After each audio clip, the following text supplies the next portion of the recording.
Oscar season is upon us, so we're going to be talking a little bit about that. We got a movie review for you for Bugonia, and a response to Ben Shapiro and his bad takes on One Battle After Another. And last, we're going to end with some predictions about what we think are going to win at the Oscars. Welcome to the HolmFront.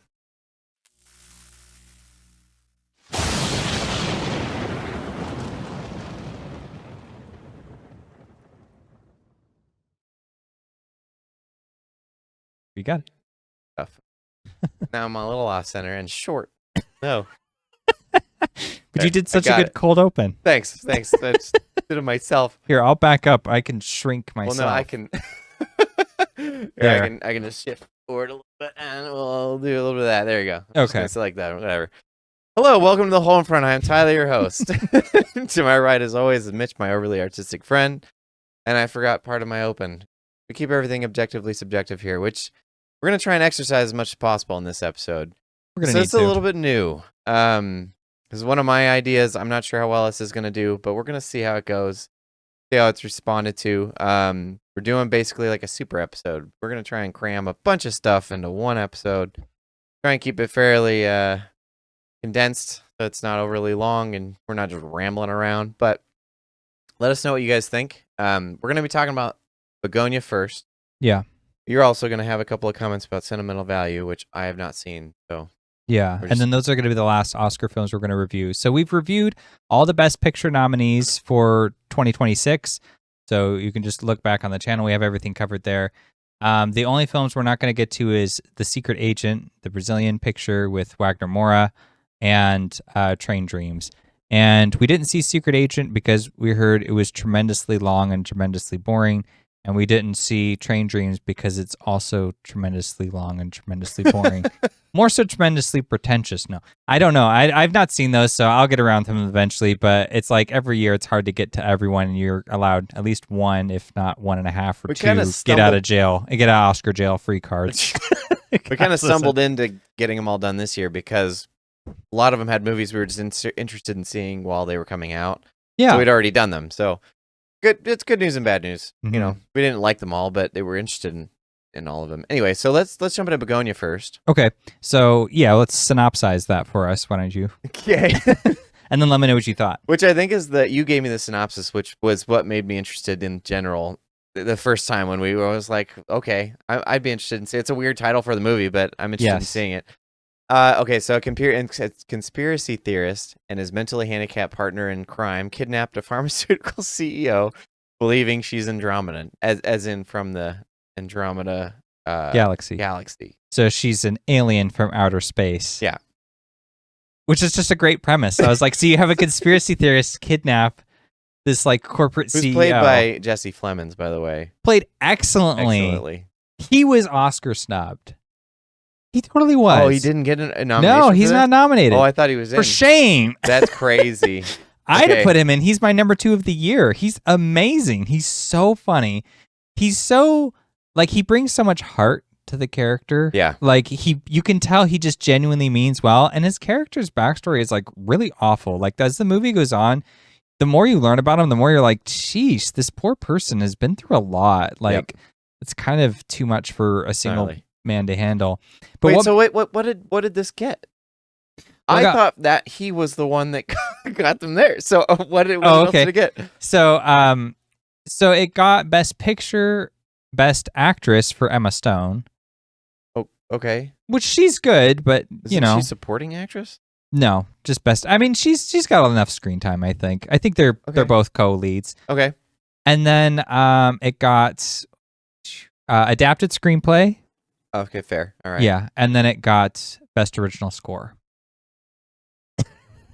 Now, you did comment that the music was good. I like the music for sure, but it's good for the movie. I don't think I'd like it outside the film. It's kind of too loud and obnoxious for that. It's a lot. I understood what it was trying to do. It's very dramatic. So it felt kind of like callback, but also probably what's going on in his head was it was trying to convey that through the music. Oh, I see. Just loud and obnoxious and confusing. And call back to what though? It seems like a classic style for like a Twilight Zone-esque type of thing. Oh yes, I could see that. That theme is very much here. Mm-hmm. Okay, I thought he was the one. Wow. All right. Surprise. I get now why people were upset when he didn't get nominated because I hadn't seen the movie till just now, but now I'm just like, that's totally a snub. What makes him so great is that I don't think it's spoiling anything that because it is the premise. It's very early on. They kidnap her, they bring her down into their basement. They like shave her head. They cover under the claim that she can communicate with her mothership through her hair. Well, she can. So yeah, so she can't. They got to shave her hair, and then they cover her in this like weird. What is that? It was like a. I forgot what he called it, but it's like this lotion-like substance. Yeah. But I think it's also it's like to disrupt the conductors through her skin or something like that. It's as ridiculous as that sounds. Like these are the explanations you get in the movie. Like right. He's like, no, it's to make sure she does not communicate. Otherwise, we're gonna die. They're gonna come down and get us. Find her in our basement. Yeah, they have to like inject themselves with something to make it like sterilize themselves. Yeah, because they're like, we can't fall. Like she might try to get us. We can't have any distractions. Which okay, so let's start there then. Well, is there anything else you want to do spoiler free? Well, I just wanted to say Jesse Plemons, what makes him so great in this movie is that not only does he convincingly believe all of this completely insane stuff, but like as they're going through the discourse, Emma Stone is playing this like pompous CEO. She's used to being the boss, so she's just like, okay, I'm not going to listen to this BS. Like, you guys are in trouble because there's people looking for me and they're going to find me. And so she like lays down the law, even though she's the prisoner. And you can see Jesse Plemons' face, like how he's it's scared, like he's reverting back to being a child almost, like being ridiculed by his mom, like quietly pushing his instincts away because they keep coming up and like, oh, she might be right, maybe I'm wrong, but he's like, no, I've studied this, I know this is true, I know it's true, I just got to push all that away, filter the information and push it down, it doesn't matter. Yeah, it's like in his eyes how he just is like reprocessing stuff all the time. It's so great. It's so good. Oh, it's hilarious. Yeah. So, okay, so let's jump into spoilers then. Might as well. Okay. Unless there's anything else you wanted to go over. Well, just whether or not we recommend this movie. Oh, yeah. Okay. Yeah, hands down. It's super entertaining. Yeah. It's a great laugh, if nothing else. Yeah, I do think it's a really good film. I definitely recommend. I will say the one caveat is that it has a pretty nihilistic ending. Like the ending is a little like, ugh, that's bleak. I wonder if there's an alternate ending also, but we'll get into that when we get to the end. So, yeah, so just be prepared for that nihilistic ending and you're good. Okay, spoilers. Okay. He was right about everything. Which is the best part of the movie. It's so good. Okay, so he begins he has this friend who I'm not sure what exactly his issue is, but he's clearly not fully working mentally. And so he's his cousin, and he's got some qualms. He's like, I don't know if I want to be a part of this, I'm not sure of all this stuff, but Jesse Plemons' character is like, no, this is true. She's an alien. I want to talk to the Andromedans. And so he wants her to take him up to the mothership so that he can negotiate their retreat from Earth. That's his premise, because they're destroying the planet, obviously. And so they have to leave. And so he's like, I have to go and be a liaison. Right. On behalf of... Self-appointed. Yes. But it's fine, because, no one else knows it's true. Yeah. But it's funny because so they kidnap Emma Stone, and she puts up a serious fight. Basically kicks their butts, but they sedate her. Bring her back to the basement, shave her head, cover this in this cream. And then he goes through all of this data of like how he discovered what it is and what their mothership looks like. And he's like, I've even rendered this 3D model of their mothership and all this stuff. So like, obviously I haven't been on the ship, but but I know the thing about it is like all of this is pretty subtle, but it's planting in that he's obviously spent a lot of time and effort in this whole endeavor. And you're like, okay, he's either completely insane or something has led him here. And the movie, as it goes, plants these little seeds that help you understand why he's doing what he's doing. And it doesn't quite lead you in either direction, but it kind of gives you enough information to make your own assumption as you will. So it's like you find out that his mom is dying and she's on all these drugs and he has a big problem with that. And so does she. She's like terrified to be injected. And they even have some visual representation of her laying in this bed and stuck with all these giant needles. Yeah. And that's like, kind of trying to show you how it's like to live that way. But the pharmaceutical company is trying to like cover all of her medical debts and such.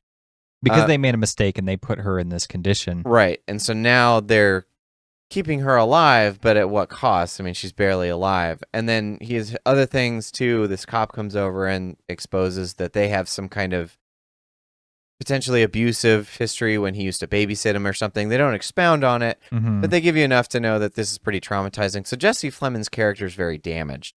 Yeah. And so it makes you wonder, like, okay, is this why he's gone down this route and now he's just chosen this poor, I mean, she's the CEO of a pharmaceutical company and clearly doesn't have, her hands aren't clean necessarily, but he's chosen her for some reason. Yeah, she has been singled out as as the Andromedan. Yeah, as the one to take the blame for all of this stuff. Right. When she could just, it's like, yeah, we get it, she's a jerk or whatever, but it's like, that doesn't mean she deserves to be kidnapped and treated like an alien. Exactly. So the thing there, too, is that they also plant a lot of subtle seeds as to whether or not she is an alien. Because as soon as she wakes up, she's the CEO, but she's also like very disciplined in her personal life and such. She's she does some kind of martial arts and she personally trains that way. And anyway, so when she wakes up, she's extremely calm.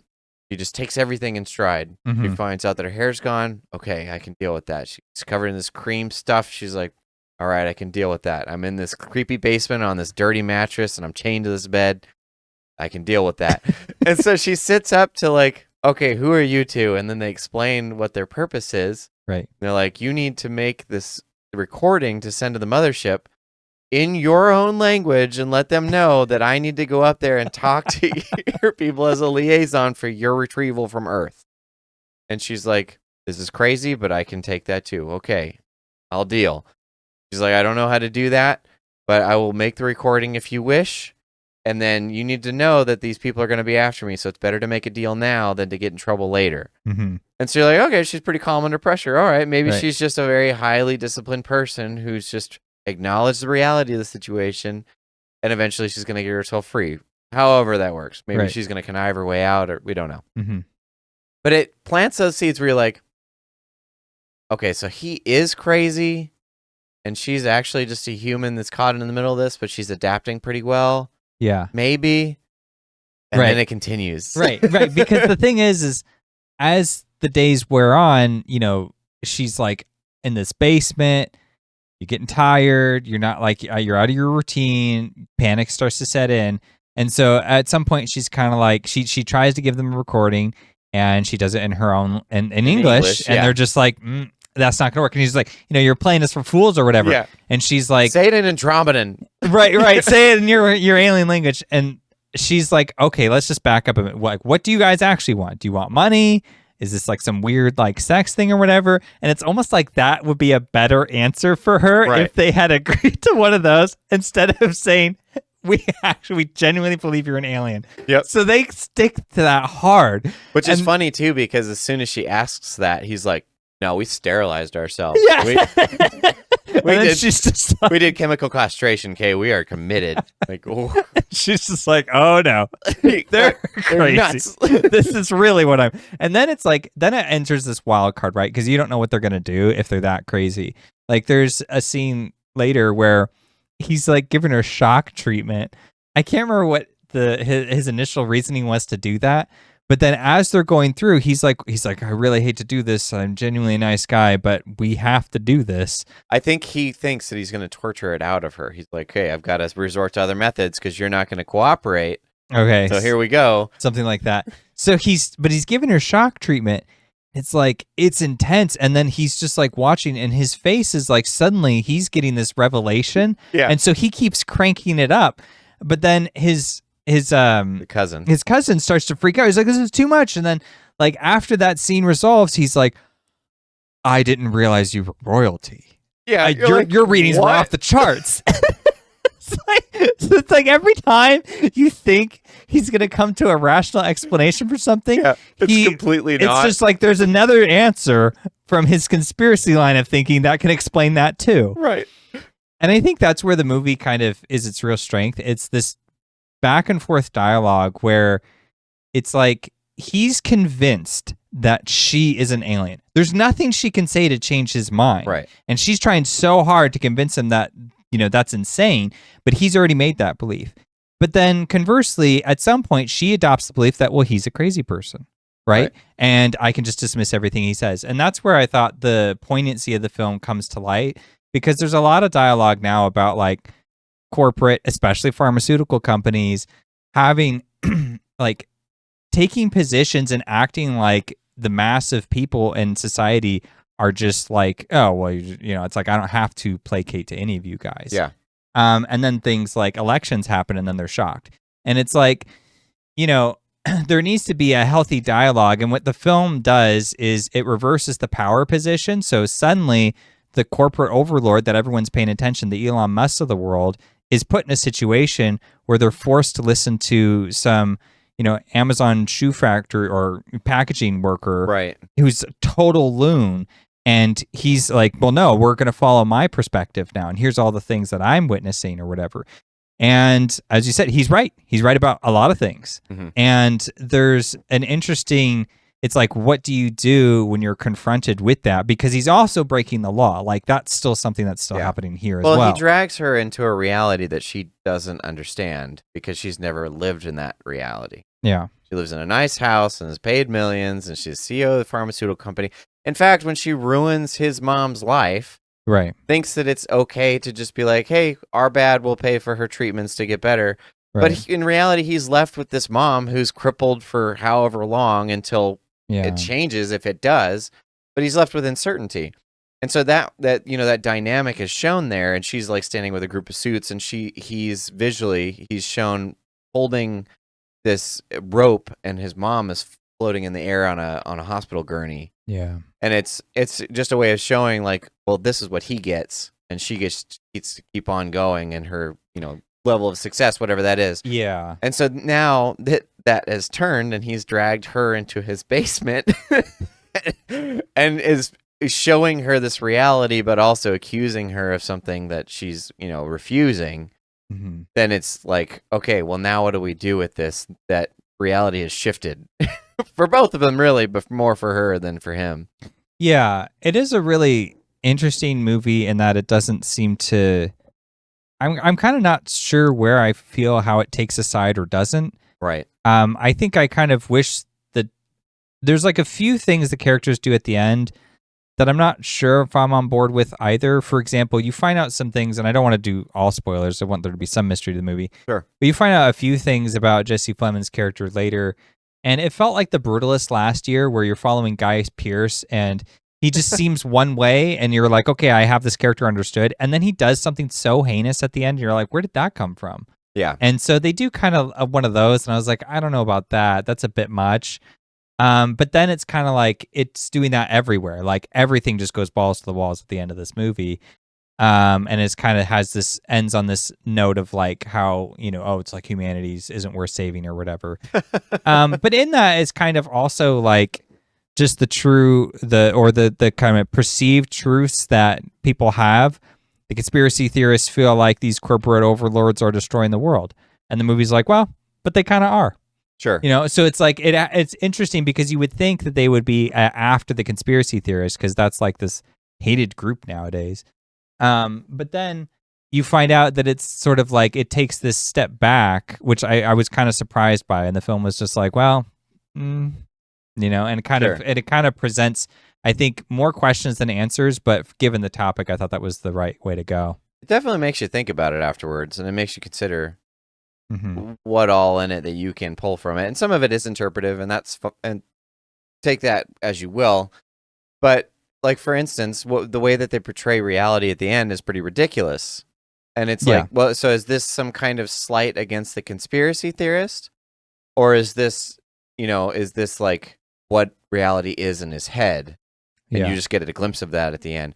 You're not really sure.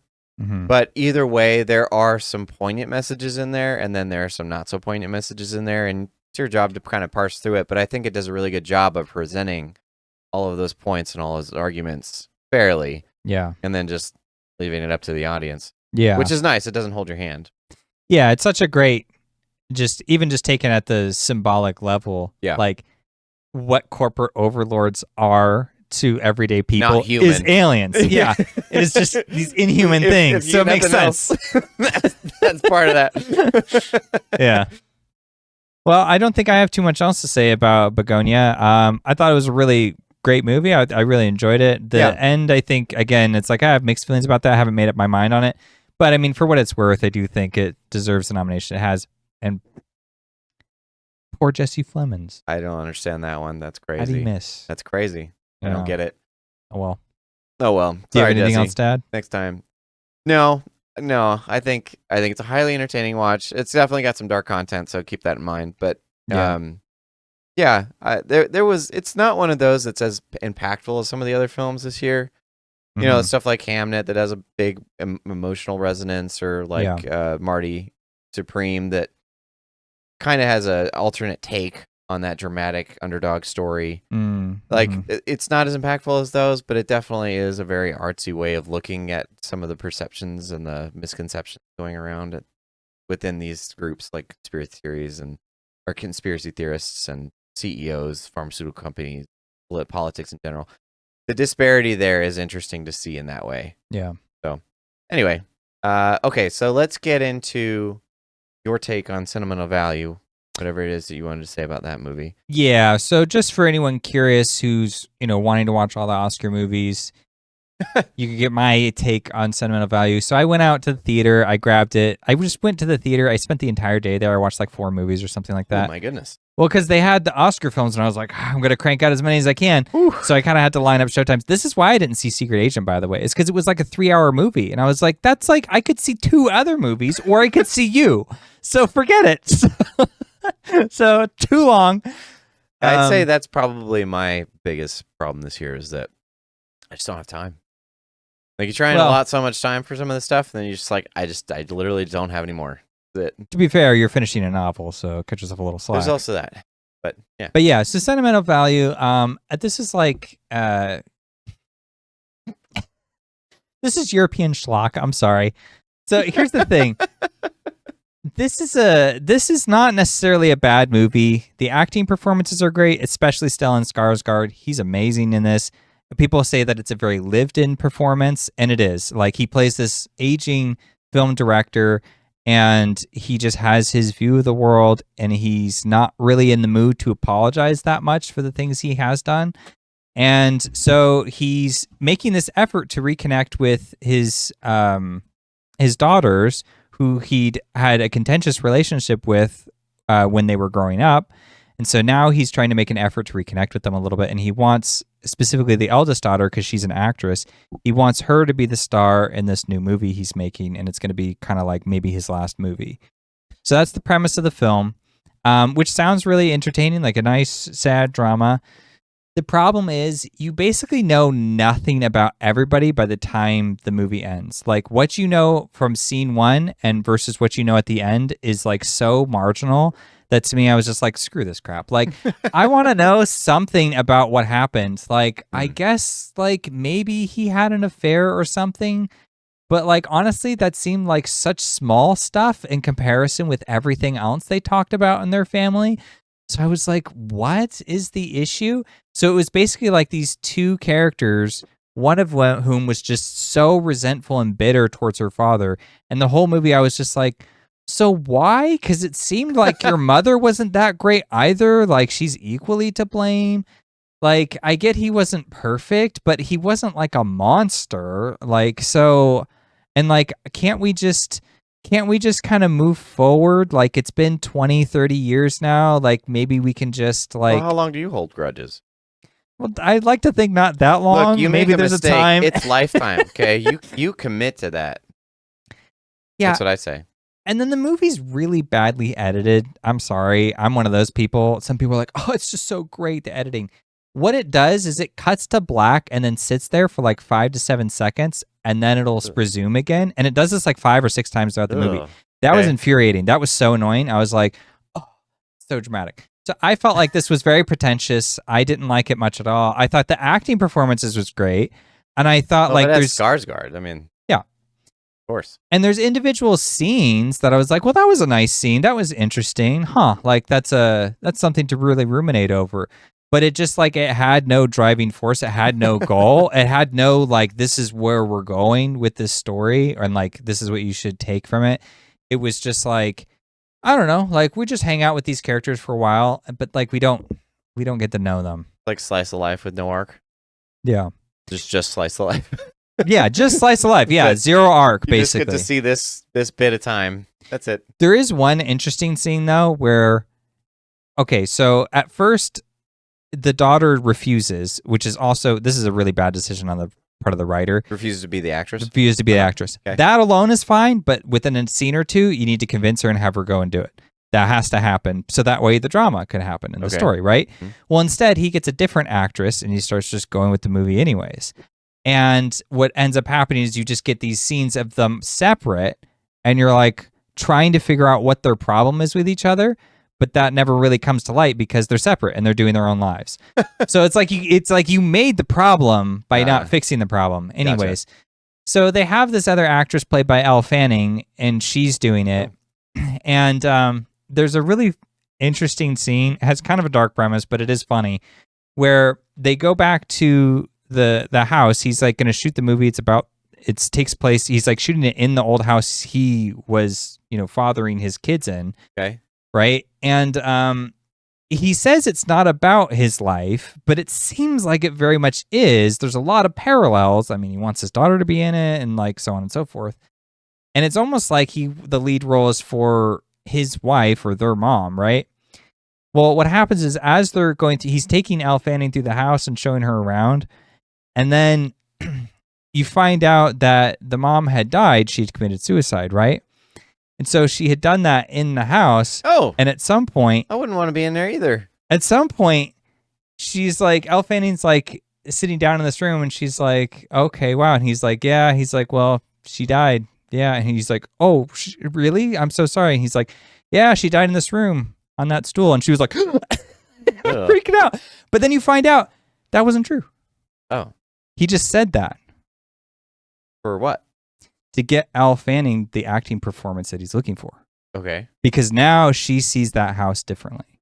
Oh, I see. Okay. So it was a very interesting look at like how a film director can manipulate.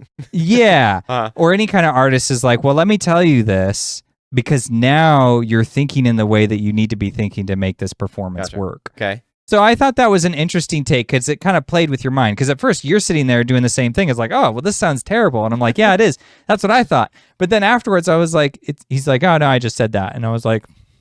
Yeah, I don't like that you did that to me either. That's so. Sorry. Okay. So sentimental value. Would you recommend it? Only if you like slow, boring European films. Okay. That's the only person I can think of, imagine who would enjoy a kind of movie. What would you like throw it at, like a 2-star? Yeah. Just the only thing that saves it is like the performances were really good. Okay. But yeah, I just didn't like it much. I came away with it kind of thinking to myself, like, I could give that movie a pass, I guess, if I'm in a good mood. But no. It's just enough to maybe. It's just too boring. Like, have Fair. a point. Like, don't do this meandering nonsense. Like, you could cut out 30 minutes of that movie and it'd probably be a lot better. Just pick the best scenes, get rid of the rest. I think it would mean a lot more. Well, it's not been boring. Yeah, I did that. Go for it. This Oscar season. Indeed. Quite a few interesting choices, and I've actually enjoyed quite a few of the films. Yeah, it seems like you've been enjoying yourself a lot more than last year, to be sure. Yeah, there were a couple last year, but I think there were more this year. It doesn't seem like there's not as many. Like Dune 2 should have just won last year. Yeah. We should just bring it in this year and make it win this year, but whatever. But no, so I don't think that any of them have like crested my interest to like a peak, Okay. But they're all kind of like they're like up at a certain tier. Okay. And none of them really have dropped too low or too high. Like it's all kind of like, all right, this is all pretty good stuff. Okay. But it's all right there. In my opinion, hasn't like soared to excellence in any kind of way. Not for me, at least. But I have quite thoroughly enjoyed quite a few of them. Marty Supreme specifically, really enjoyed Hamnet. Mm-hmm. Sinners, for what it's worth, did have a decent amount of merit. But I think One Battle After Another would probably be my pick if I'm parsing through them. Yeah. I think it was just so entertaining and it had so much to go for it. But yeah, the more I think about that movie, the more I'm really like, yeah, this is something else. This is really good. it was really good. But apparently a lot of people don't agree with that. So Yeah, it's apparently a hot take. yeah, and I think Odd. that goes for both films, specifically at the top of the list, which is Sinners and One Battle After Another. Which, both, to be fair, do have some pretty significant political themes, at least underlying. Doesn't have to be too overt. Like One Battle After Another definitely has some overt themes in it, but both of them had some pretty political undertones that I think is The really crew riling for everybody Sinners does, for sure.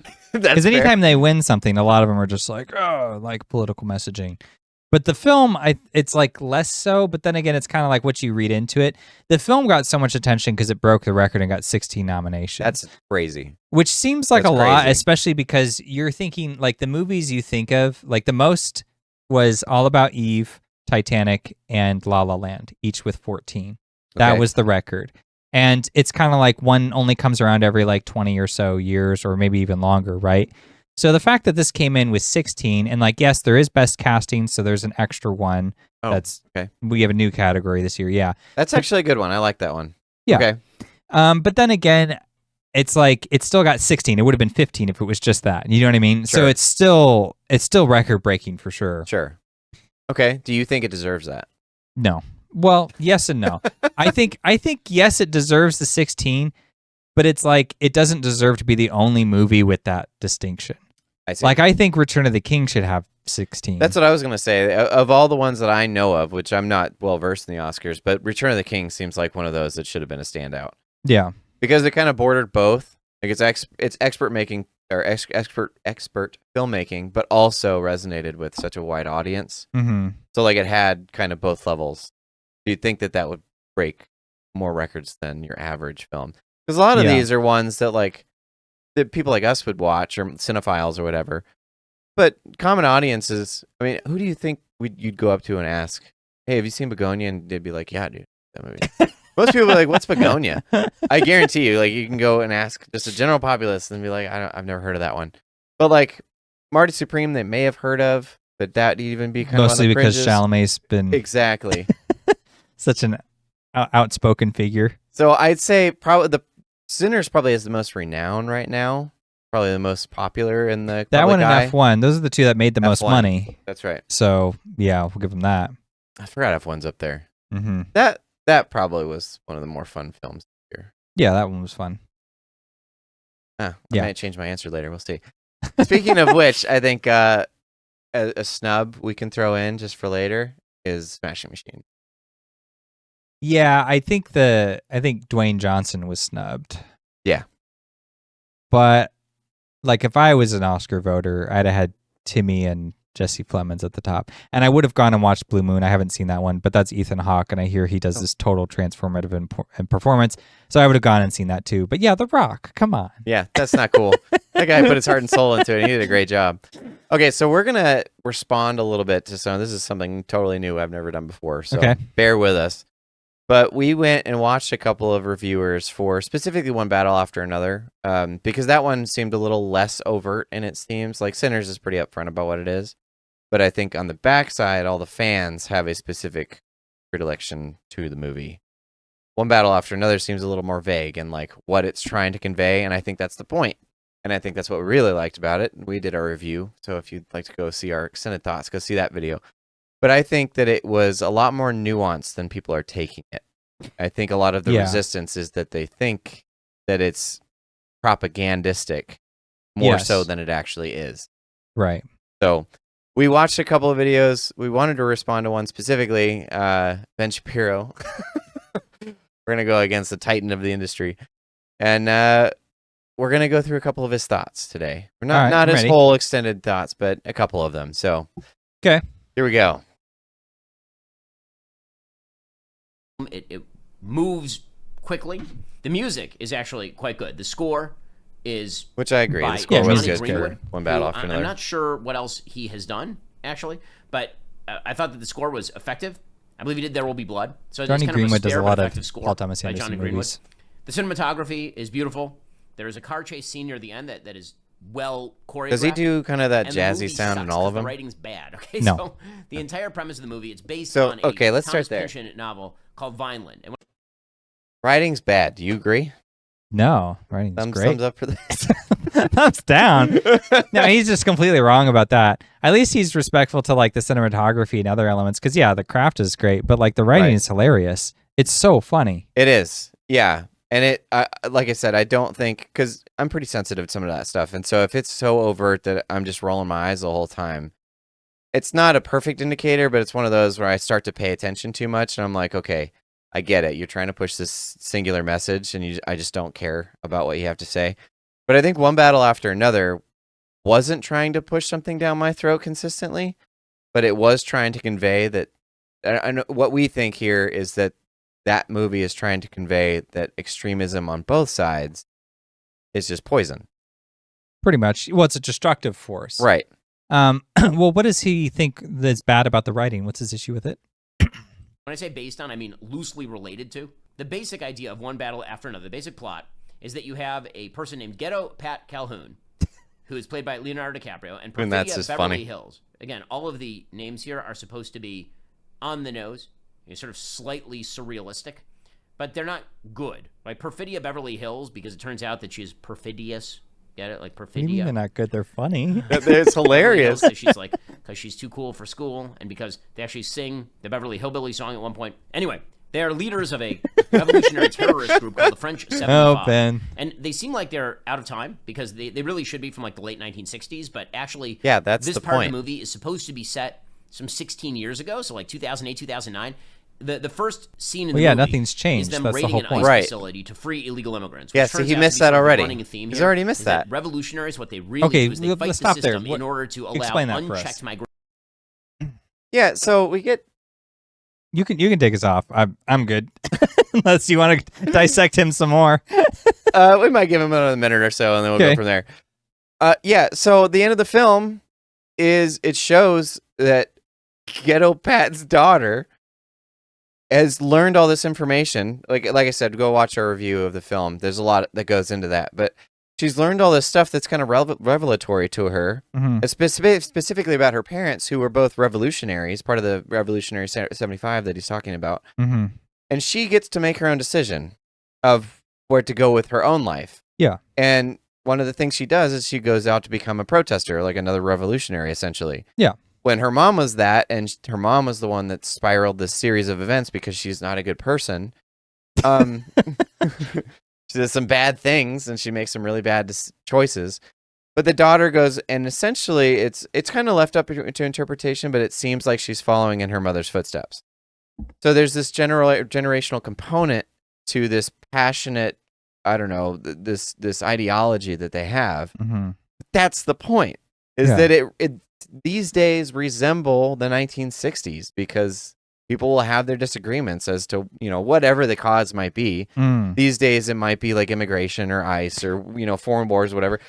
Yeah. 1960s is going to be pretty similar. I mean, Yeah, with like the Vietnam protests and exactly. everything. In fact, actually, I was watching a independent news source, and they were talking about, he was an older gentleman, and he was talking about, he felt like nowadays his question was, is there a point in time in American history that you feel like the political landscape is as inflamed as it is now? And they said yes, back during the Vietnam War. That's the closest comparison, Right. where there's like violence going around. Mhm. There's a lot of upheaval.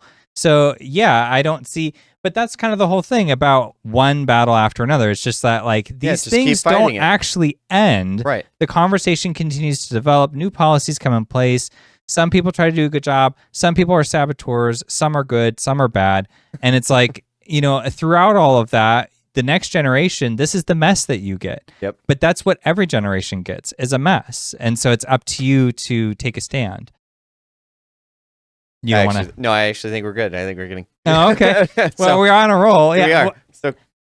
So Yeah, that was the point, and I think that's fundamentally. We can continue and see what else he has to say, but for what to be fair, we've watched the whole thing in context. We were just kind of refreshing memory. right, and I think that's what he misses, is that he has hyper focused in on a political aspect of the film, and there are political aspects of the film, but that's the point, Mhm. is that that's what is destructive.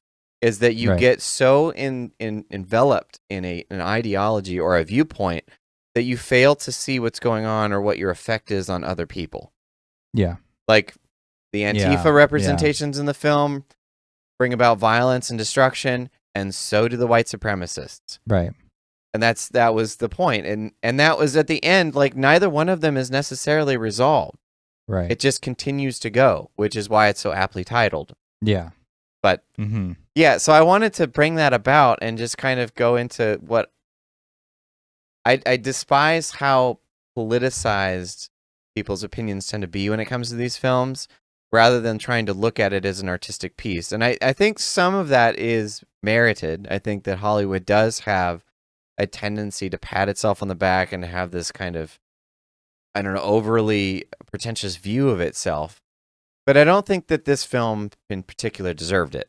Whereas something like Sinners, I think that. Well, it's an interesting situation that's happening between Sinners and One Battle right now.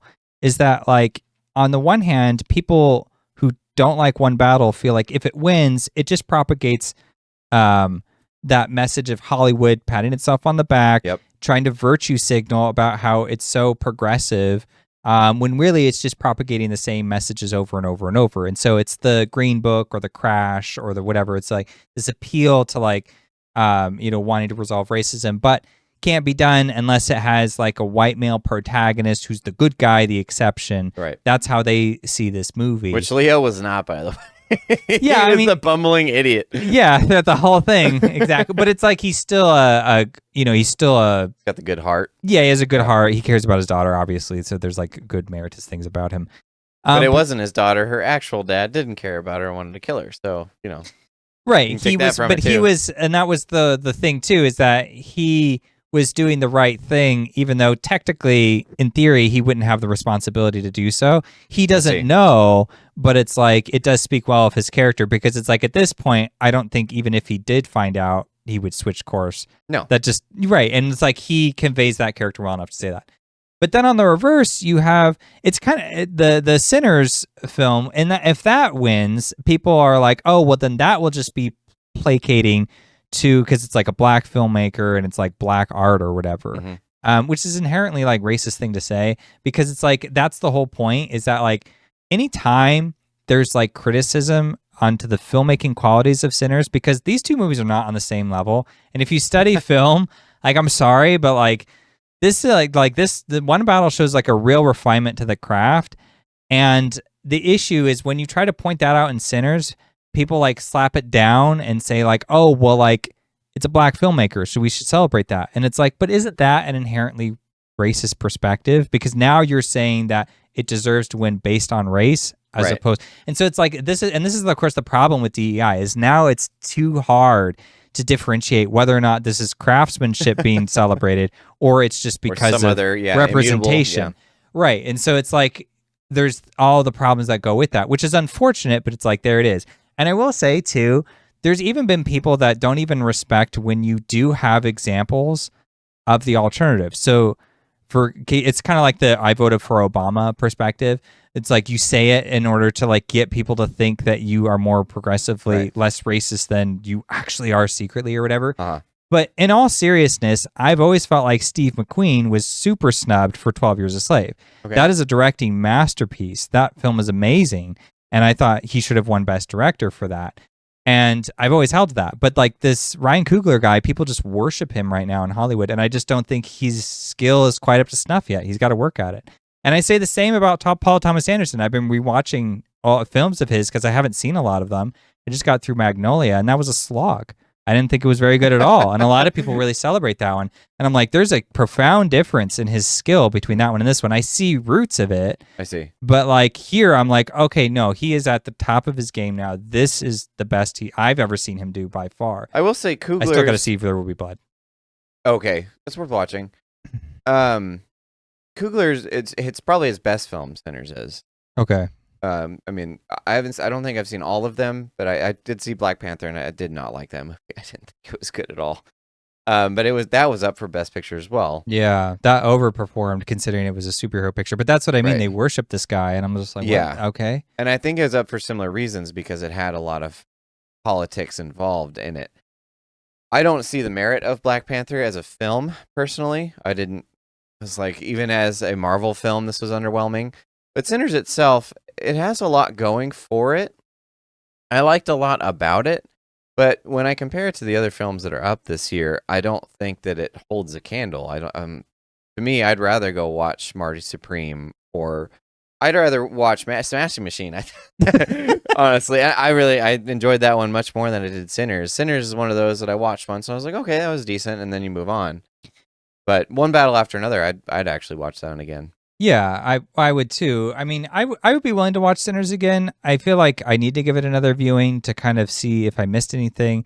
The trouble is it's very like, it's kind of like the movie I sort of want from it, it's not willing to be, and the movie that it has is kind of like a bunch of smaller interesting movies that they piece together. Yeah, like well, they kind of Yeah, kind of. It's like I would have rather them just pick one. Like if it was just Michael B. Jordan hunting down vampires with like maybe like holy water filled bullets or something like that, like that'd be awesome. That would be so cool. I would be down for that. Or if it was just the Miles Caton character, like it's a Robert Johnson kind of biopic, but with like fantastical elements, like him like in a graveyard, like playing music and like summoning the spirits.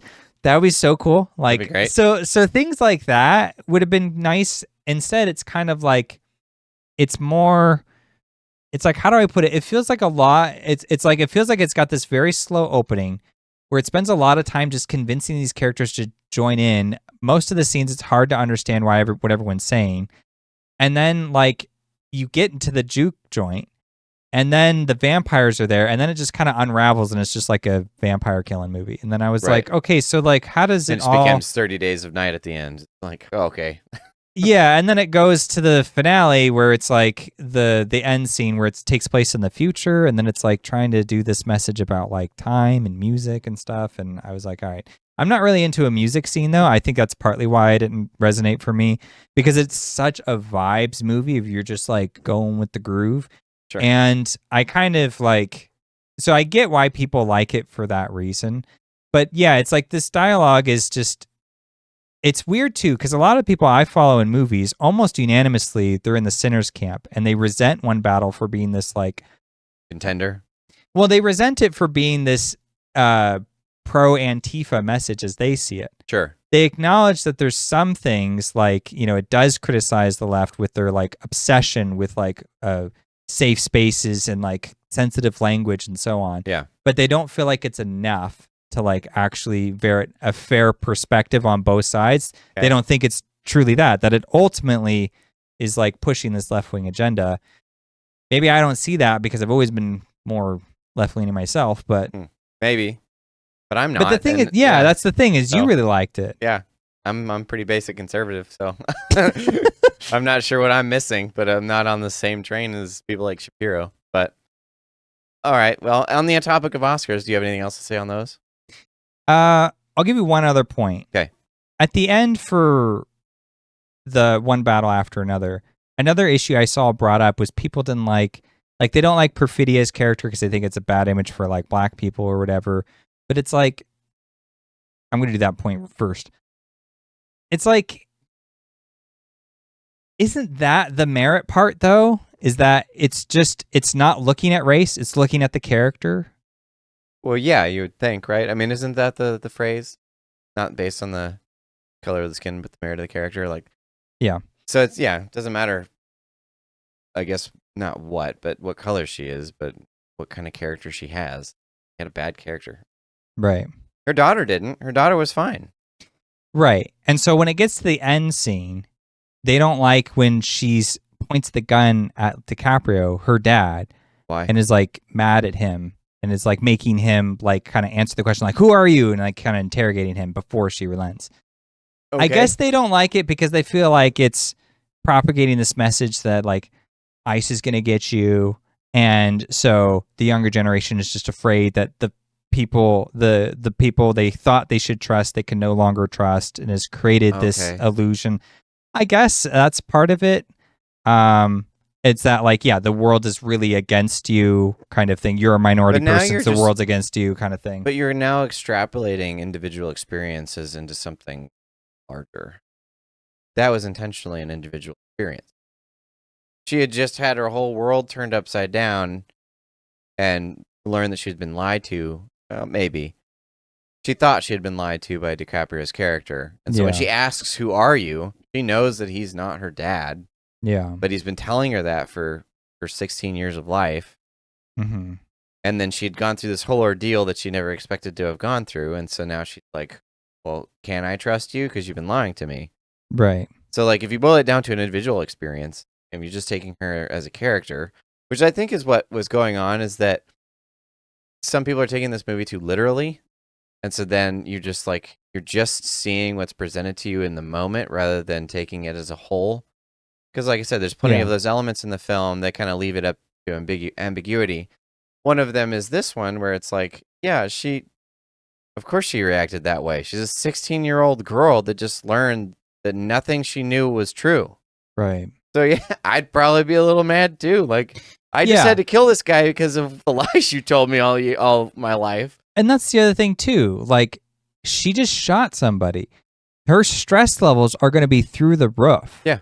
So it's kind of like you're in such an unpredictable scenario at that point in time. Like, if you're in a stressful situation like that, where, like, you kill somebody, that destroys so much. So, like, being able to, like, have your composure in that scenario, it's like anything could happen. Like, everything goes out the window, including at that pointing point. your gun at your dad.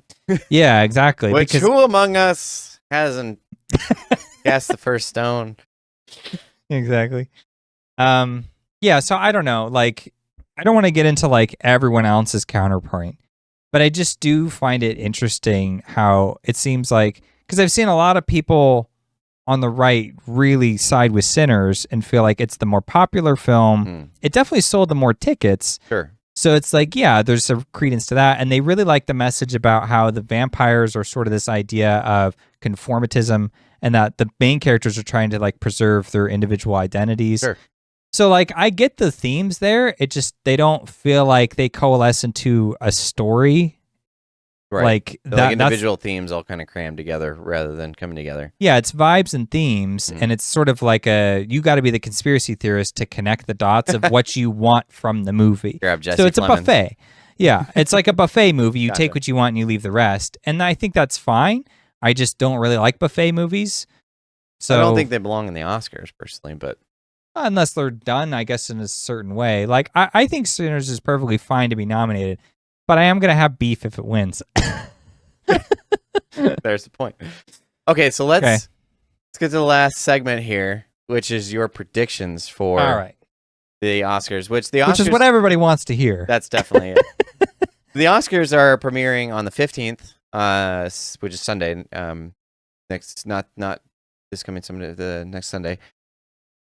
We are probably going to watch it. I was considering potentially streaming it or recording our reactions to it. We'll see. I don't know how far into copyright that's going to go, so I'll have to check on a couple things. But we do intend to watch them with all their pomp and circumstance and see where they lead us. But last year, we started a tradition where specifically you put in your predictions on the HolmFront, and then we would see how correct you ended up being. Yeah. And I think last year, you were somewhere around like 90% correct, right?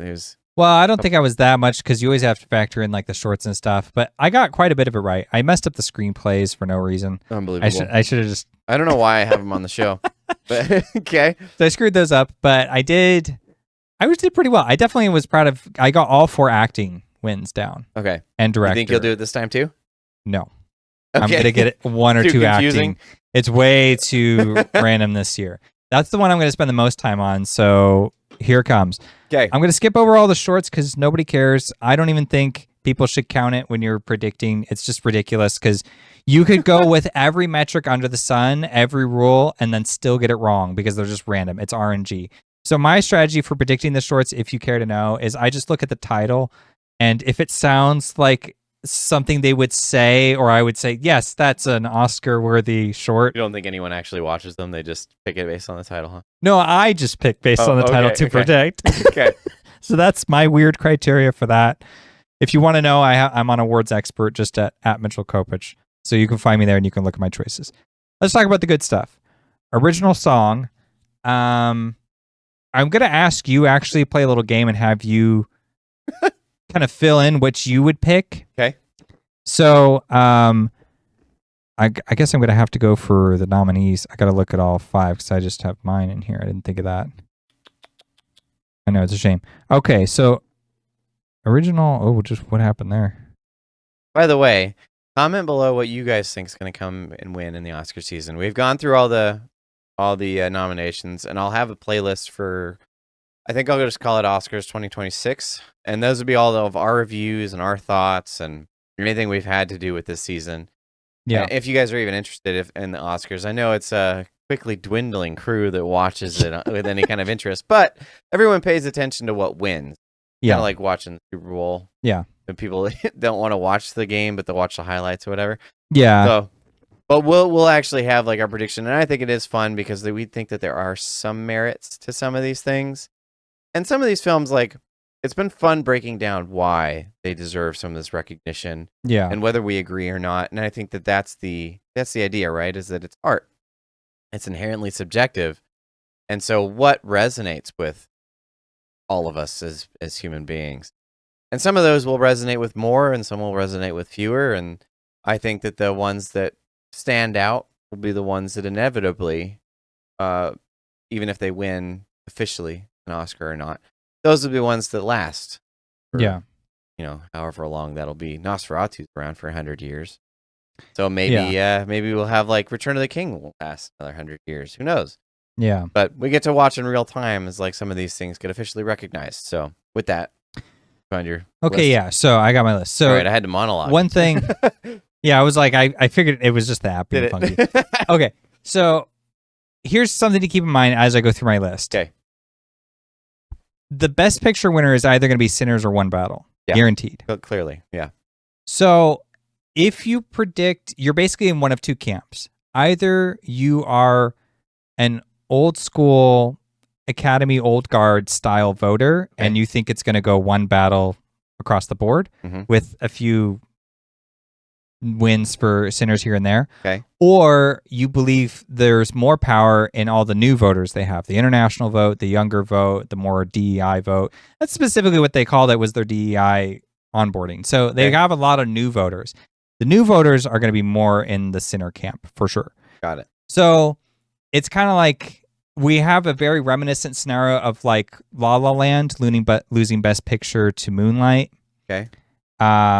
Where it's like, okay, La La Land is such an Oscar movie, but then Moonlight, this kind of edgy, weird movie. Or like Everything Everywhere All at Once. That was weird because the old guard liked that movie too. I don't know why. But you get my meaning. There's like, or Shape of Water. There's like weird things that happen now. Okay. So we have to keep that in mind. If they didn't do the DEI onboarding, this would just be One Battle and it would be super easy to predict. Done. Okay. But like because of that, so I'm leaning on the fact that One Battle is a strong film. It doesn't have weaknesses. That's the main thing. So like it would be one thing to say like Sinners is going to win everything, and maybe it does. That can still happen, but I'm not going with that prediction because I think the One Battle is just too strong. It's won like every precursor apart from SAG. Okay. So given that, that's where I'm at. Okay, so original song is our first category. So I'm going to read off the nominees. All right. Ones that you'll remember, see what you would vote for if you were an Oscar voter, and then I'll give you my prediction. So we've got Train Dreams from Train Dreams, I Lied to You from Sinners, Golden from K-Pop Demon Hunters, and there's a Diane Warren Golden? choice. Okay. And there's some other one that's not going to win. I mean, right off the bat, I'm going to go with I Lied to You, but I mean, I don't know. You would vote for that? Yeah. Oh, okay. It's actually a really good song. Oh. It's probably going to be Golden. But that's a good point because K-pop is... I mean, K-pop... But Golden's huge. They play it everywhere. It's everywhere. I get that. And I Lied to You is not everywhere, but it's less poppy. Yeah. And it has more of a resonance because that actually, if I were to make an argument for some of the themes within Sinners, that is culturally very rich, and then I think that is the strongest version of that.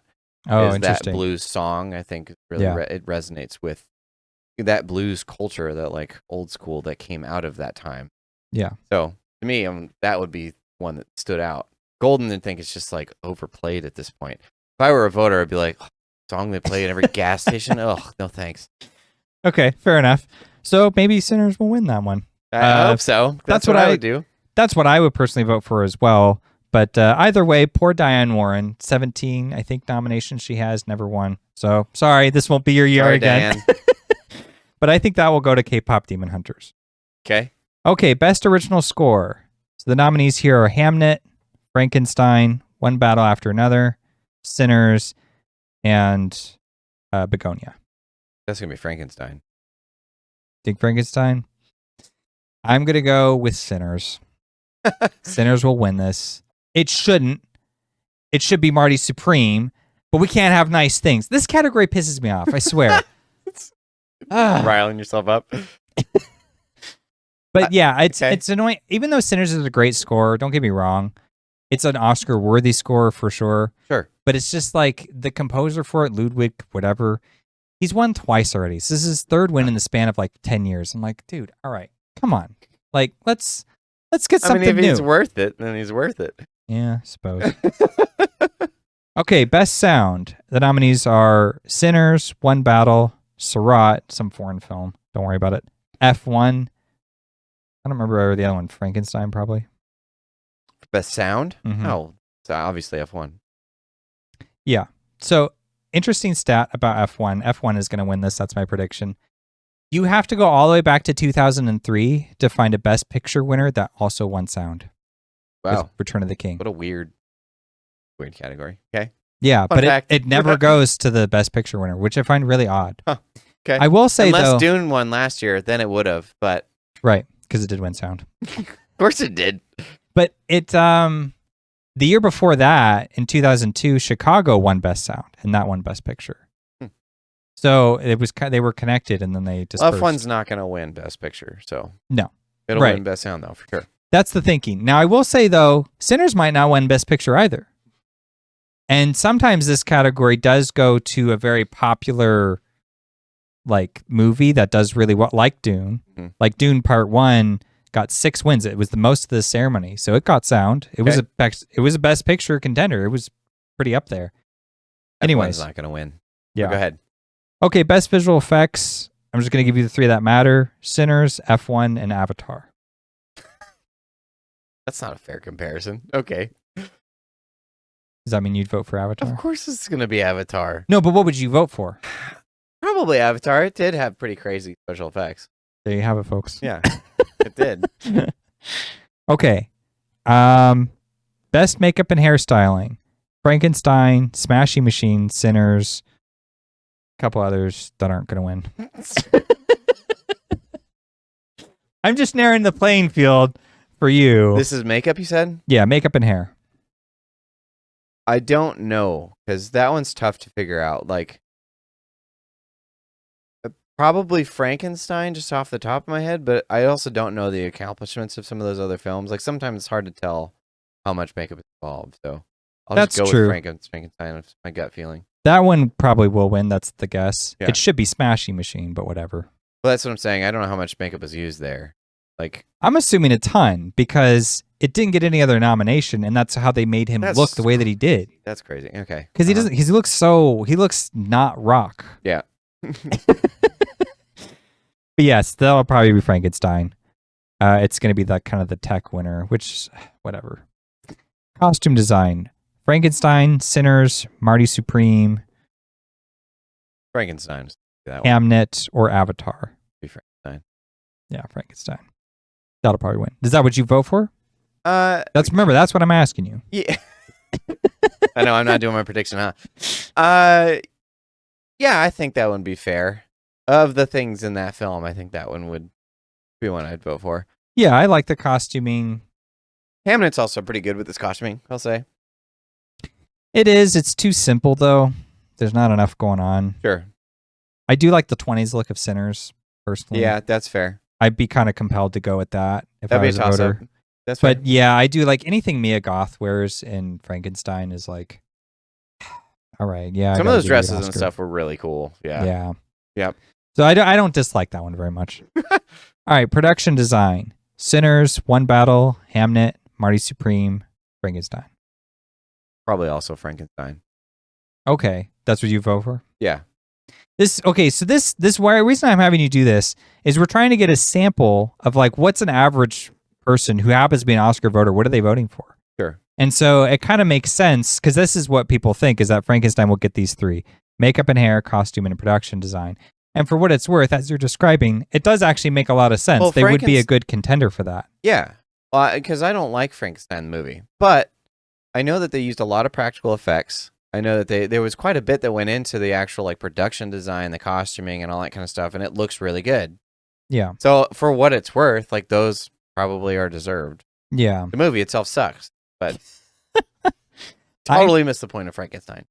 I would, just because I can't help myself, I would vote for Marty Supreme here, in part because... That is pretty cool production design, for sure. So the production designer for that movie, apparently he gets nominated a lot and never wins because his movies are super authentic looking. They're period pieces, but they're not flashy. They're not showy. But also, too, he is he's very frugal, as I understand it. Okay. Like, he gets away with a lot very cheaply. And there's some shots in Marty Supreme that people were like, oh my gosh, that must have taken like weeks to prepare. And he was like, oh no, we had to rush and just do that in a weekend. And it was like, whoa, how did you pull that together so fast? So he's extremely efficient at his job. Well done. Yeah. Okay. But I just liked how well they captured the period piece on such a shoestring budget. Oh, for sure. Compared to what you'd normally spend for that kind of film. Yeah. So I admire that. That's where my vote would go. Okay. But yeah, it'll probably be Frankenstein because it's flashier. Okay. Best editing. This is a big one. You have F1, One Battle, Marty Supreme, Sinners, or Sentimental Value. One Battle, probably. Interesting. That is the prediction. Okay. Some people do feel like it could also be F1. Yeah, it was good editing, but I thought, One Battle was a little more poignant. It was, and it does have a car chase scene. So if you wanted to pick a car chase scene movie, you still get that. You vote for One Battle. That's fair. Okay. Yeah. So I would. Yeah. I mean, yeah. Okay. Go ahead. That seems like a lock there. All right. Cinematography. So this one's interesting. We have Marty Supreme, Sinners, Train Dreams, One Battle After Another, and Frankenstein, I think was the last one. I'd probably go with Marty Supreme on that one. I really enjoyed the cinematography there. So this one, we don't really know what's happening here. It could be... Is this where you start to get confused as to like what is going to actually come through on these categories? No, I think though this will be a good indicator of who's winning Best Picture. Okay. If One Battle wins this, I think it's pretty safe in picture. Oh, sure. If it loses this to Sinners, that doesn't mean it loses Best Picture, but it could. Okay. I will say Sinners, the cinematographer for Sinners, if she were to win, she'd be the first woman to win in this category. Okay. So I'm wondering how much stock I need to put into that. She's also using IMAX cameras, which coincidentally, I found out that apparently when you're shooting on real film with IMAX cameras, those things are really big and they're really, really loud to the point where you can't capture clean audio from the dialogue. So what you have to do is like dub over your own lines afterwards. Okay. That sucks. Which I find it weird that the audio is the way that it is, because there is an audio problem in that movie for the first half. It's like confusing what people are saying. Maybe they just have thick accents or something. I don't know. But I thought, man, I was like, was that because of the cameras then? That they're trying to cover that up? And they were like and rather than have them do over their lines, they were like cleaning it up virtually. Yeah, either that or they were doing over their lines, but then it didn't match their lips. And that's what was throwing me off. But especially with Delroy Lindo, I was like, what are you saying, man? It was really weird.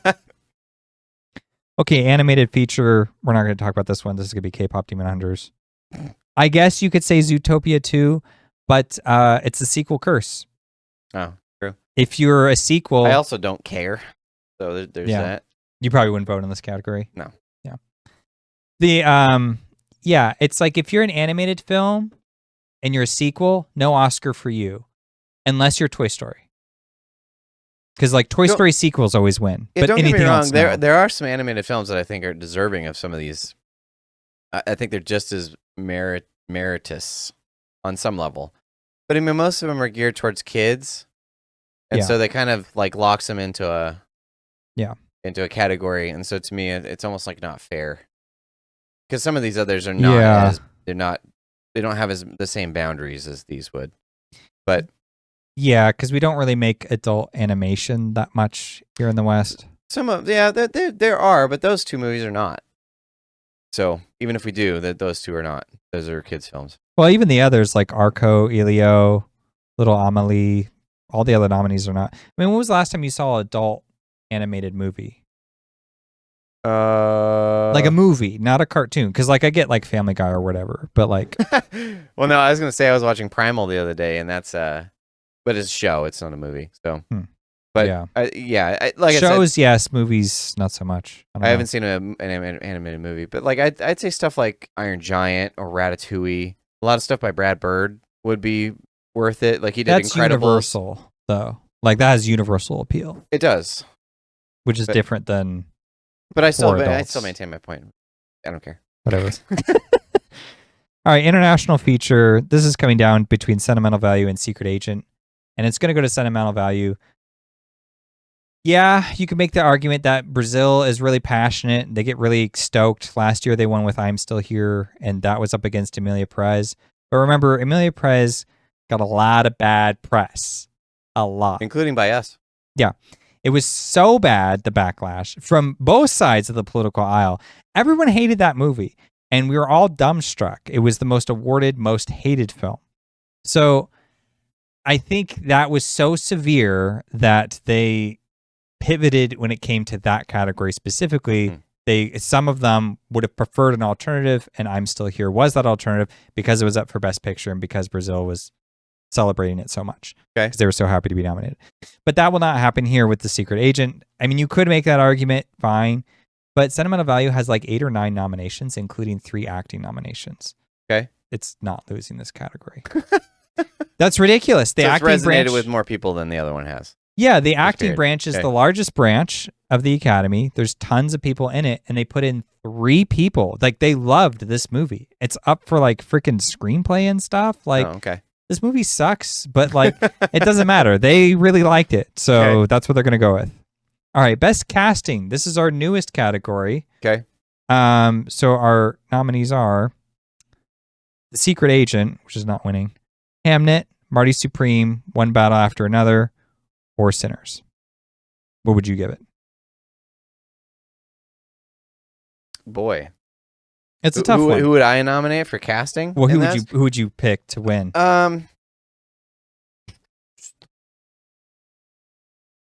Wait, so go through probably One Battle, but go through the list one more time. So, Secret Agent, Hamnet, Marty Supreme, One Battle After Another, or Sinners. You know, I'll switch to Hamnet. Probably Hamnet on that one. Oh, interesting. Why would you go with Hamnet? His casting's excellent in that movie. I mean, it is. You get your casting wrong, you fail the whole movie. Gotcha. That's a good point. This is a tough one to predict because it's the new category this year, so we don't really know what's going to happen. So you could guess any one of them, and I think it's not a bad call. Most of us are going with Sinners, which is what I'm going with. Okay. Just because it has a big cast, and they all get to have a lot of screen time together on screen. Yeah, the cast is good in it, for sure. But just picking Jesse for Hamnet was the right call. That's fair. I think I would have to go with Marty Supreme. Sure. Just because they went with like kind of off the wall choices like Kevin O'Leary for like the Rockwell character. I was like, what an odd choice. And if you could hire a vampire, would you not? That's all I'm saying. I love how layered that joke is. I'm a freaking vampire right now. I was born in 1601. I'm a vampire. I swear, Marty Supreme would get so many votes for me just because of that line. That was a great line. So funny. Okay, man. Okay. Adapted screenplay. We're coming to the end here. Frankenstein, Bugonia, One Battle, Hamnet, or Train Dreams? Frankenstein. Sure. Because it's such a great adaptation of the book. I wouldn't vote in this one unless I'd read the book. So just by my impression of the film, I think I like Hamnet, obviously, but I don't know the book, so I have no idea how well they adapted it. But as a film, yeah, I'd probably pick Hamnet out of that list. Yeah, because that's the tricky thing. So I don't think the Oscar voters read the book either No. very much. But I think it's just an excuse They don't to even have, watch all the movies. Do you really think Right. they're going to take the time to read a novel as well? They let alone will, 5. if they did, they read the novel first and saw the movie because they liked the book. Yeah. But I guarantee that's a small percentage as well. Right. I'm Yeah. also on the opposite side of that right now, is that I liked Hamnet, so therefore I want to read the book. But I didn't know it was a book until I saw the film. Yeah. Anyway, that's what I pick, Hamnet. Yeah. Yeah, I think this one will go to one battle just because, again, I don't think they care about the book at all. Everyone I've heard, like I said, I've not read that book either, but everyone that I've heard that has read the book say it's very loosely adapted. Like Mhm. it's not, it's very different. Mm-hmm. Yeah, but I don't see. I'm kind of 2 minds. Like, this is in some ways an excuse to get a second writing category, Sure. but I also feel like if we can have 4 acting categories and now arguably a 5th because of casting, Mhm. I feel like it's okay to have 2 writing. Well, I don't categories. disagree with the category itself. I just think there should be some due diligence there. Like the way in like which the it's- rule that yeah. they just put in last year, and they're like, "All right, guys, if you're gonna vote, you got to watch the movie." It's like, what? That wasn't a rule in the first place. Like, duh. Yeah. This one, if you're gonna vote on the adapted, you got to understand both. See how well they did it. Like, I've read Lord of the Rings. I think that was a good adapted screenplay. I've read Dune. Good adapted screenplay. But like, those are the ones I've read. So. Yeah, I guess that makes it tricky, is like, how do you determine the merit? But there are cases like Bugonia, I think, is just an adaptation of a different film. It's like a foreign film. Sure. And so they took the premise of that. But I don't think Okay. it comes from a novel. Okay. But then again, you would just watch that film. If you and did, you would know. I guarantee you most of them didn't either. Right. This category to me sounds like it's like, okay, did you like this movie? Because it's based on something else. That's basically what this category is saying. Did you like that? Yeah. By the way. Yeah. Did you think it was good? Because it's also, there's more that it's based on. That's Right. what it basically tells me. Yeah. It's not, oh, I've read that book and seen the movie, and I think that it did a good job of telling the story. It also gets funky, like in the year of Spotlight, because Spotlight did it win? God, I think it won. It only won 2 categories. I think but it was nominated for original screenplay, and I think it won that. But it's not an original screenplay We because all it's have our based gripes off. with some of these winners. But it's based off of like these news reports, Right. and so I was like, how is that not adapted? They're like, well, we're not adapting anything. We're telling an original story. It's not an original story, though. That's the whole point. Is you didn't come up with the story. Sure. You were inspired Inspired by real events. by the specific articles in question Okay. that were written. Gotcha. And so you made up a story about who these characters were who wrote these articles. So I'm just saying, like, but the articles exist, so you have a But source. now you're debating the philosophy of whether a category should exist or not, and we don't get a say. It just exists. I think It the does. category should exist. And I think, yes, ideally everybody would be familiar with what it's adapted from. Sure. But I just see it more as just existing so that way original screenplay can be left alone to just honor Sure. someone who sits down and writes a screenplay. Okay, fair enough. Anyways, speaking of original screenplay, the nominees here are Blue Moon, It Was Just an Accident, Sentimental Value, Marty Supreme, and Sinners. Marty Supreme would be my choice in that one. Agreed. It should be Marty Supreme. Probably but Sinners as it yeah, is, right? Sinners is going to win for sure. Okay. Okay, now we're at the top. This is where things get juicy. So let's start out with Best Actress because that's the easiest. We'll get that out of the way. Jesse. Yes, Jessie Okay. Buckley Uh-huh. for Hamnet. She's going to win. She's a lock. That's who you'd vote for, I take it. Yeah, I don't even need to hear your list. Go ahead. Okay, so yeah, I'm not going to go through the rest. What is noteworthy is that usually when you're the Best Picture winner, you get an acting win here or there, especially in this case. So, like, Sinners has 3 acting nominations, and One Battle has 4. But then again, like, Sentimental has 3, and there are other weaknesses, like Marty Supreme only has the 1. So even though he's still the front runner, Timothée Chalamet, it's, like, debatable. So let's see if we can't figure out Best Actor. So our nominees here are Ethan Hawke for Blue Moon, plays like a real person, DiCaprio for One Battle, Wagner Moura for The Secret Agent, Michael B. Jordan for Sinners, and then Timothée Chalamet. It's up between DiCaprio and Chalamet, so I'd probably go with Chalamet just because I enjoyed his performance. It's a little more nuanced, but DiCaprio was pretty entertaining. Yeah, that's my vote Sorry, too. Mr. Jordan. Well, that's the thing is we don't. So Chalamet was winning. Okay, there's a story with these. Okay. Chalamet won the Critics' Choice. He won the Golden Globe. He was killing it for like early precursors. Uh-huh.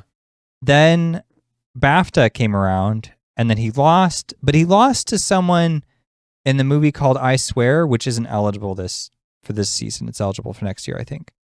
So it's kind of like weird. It's like, does that show weakness for his performance? Because you have to remember, among all these awards bodies, like Critics' Choice and Golden Globes, they're not Oscar voters. They're different people.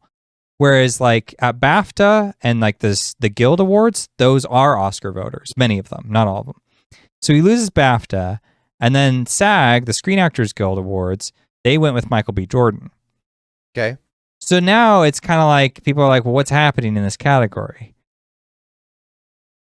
All that to say, I'm still predicting Chalamet. Sure. But I might change my mind because here's the thing. I'll change my mind based on who wins. And then I'm probably going to leave it. But here's the thing. I am starting to get the vibe that what they're doing is they are going to treat Timothée Chalamet like DiCaprio, where it's like, no Oscar for you.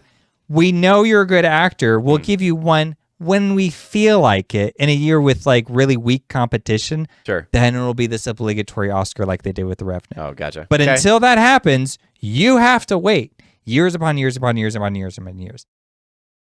So that may happen. Okay.